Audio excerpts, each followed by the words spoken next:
another video. So, today I'm going to be discussing a Wings of Fire topic that has always fascinated me, and it has to do with the SeaWing royalty. No, not tsunami, coral, anemone, auklet, or even gill. Rather, I'm referring to the overlooked members of the family, the princes. We've gotten glimpses into how Turtle and his brothers felt totally unseen, as male dragons can't be heirs to the throne, but just how bad did this really get? You're going to be surprised what you learn or are reminded of here, because there's a lot that is genuinely concerning. The impact is still being felt by a lot of characters. This video was sort of inspired by Mira Murley wanting me to talk about Turtle's backstory. So, I thought, why not expand it to all his brothers? But before we begin, a huge shout out to my patrons.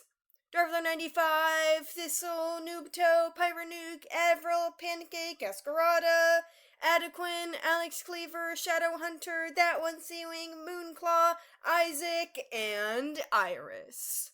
Thank you all so much for supporting me. Links to their social medias are in the description down below. Anyways, without further ado, let's get into the video. It's never been much of a secret that the princes of the SeaWing royal family haven't been a priority to anyone. I mean, in Moon Rising, yes, it took that long, Tsunami learns that she has 32 brothers, a result of Coral trying to get a new heir to the throne by hatching a female dragonet that would survive. Since that was her focus, the queen didn't spend any time on her sons. Gil didn't either, so preoccupied with the duties of the kingdom. That made the young princes essentially have to raise themselves over the years, and having a deeper bond because of it.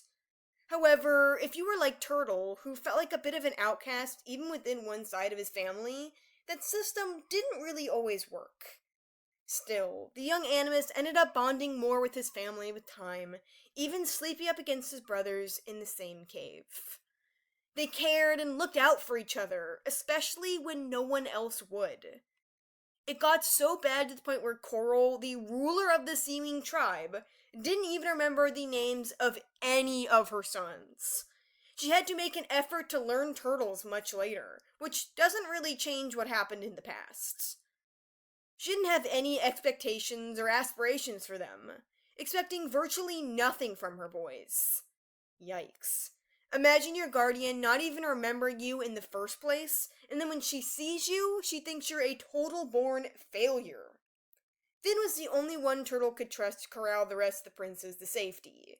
They knew each other so well because of that time spent, since no one else would really offer any.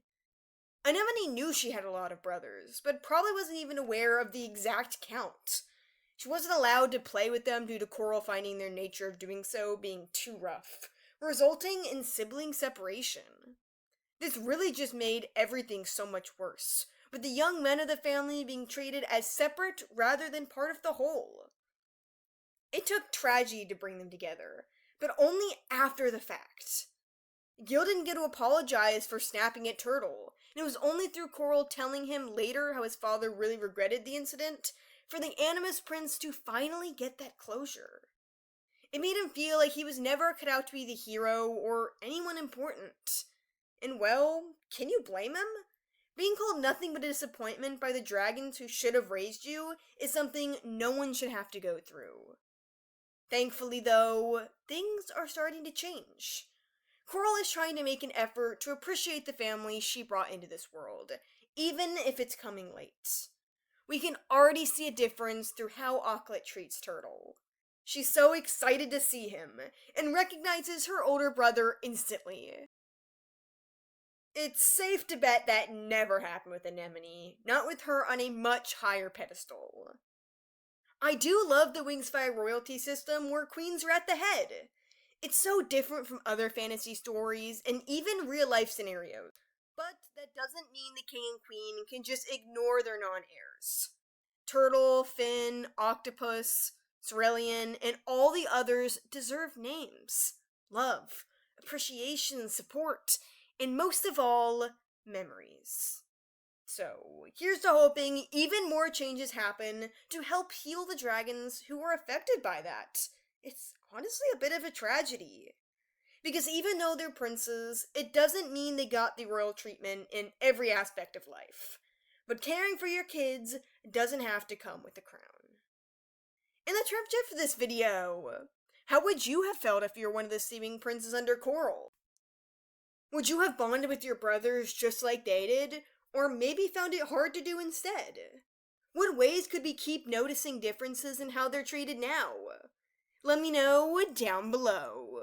Thank you all so much for watching, and I'll see you next video. Bye.